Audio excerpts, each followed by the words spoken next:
It's a beautiful day here in South Florida, and today I'm gonna go out and see if I can collect everything I need to make dinner tonight, so come with me. First up, we've gotta catch some fish. Today I'm using a small hook baited with a little piece of bread, and this is the perfect setup to target an invasive freshwater fish that we have here in Florida called the spotted tilapia, and it wasn't long before I caught a nice one.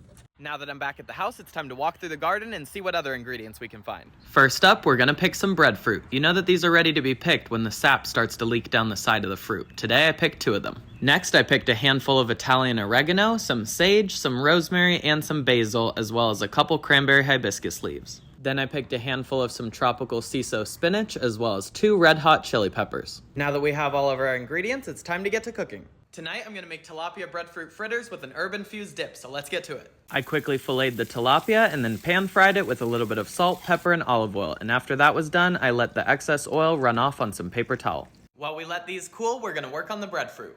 I started by removing the top of the breadfruit, and after that was done, I sliced it in half, and then I sliced it in half again to make quarters. Then I used a small knife to remove the core before chopping it into manageable sized pieces and removing the skin.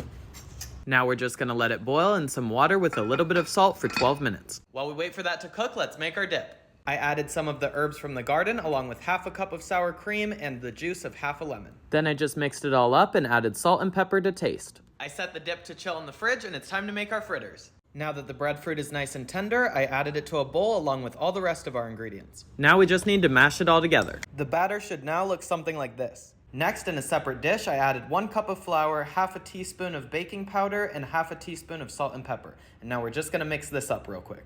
This mixture will help thicken up the batter, but we only wanna add a little bit at a time. That way we don't make clumps. So just add a little bit and then stir it in and then a little more. Now that the batter's all mixed together, we're ready to fry. I just went ahead and added scoopfuls to hot oil until they were a nice crispy golden brown. Once they were a nice golden brown, I topped them with salt and pepper, and there we have it. Dinner is served.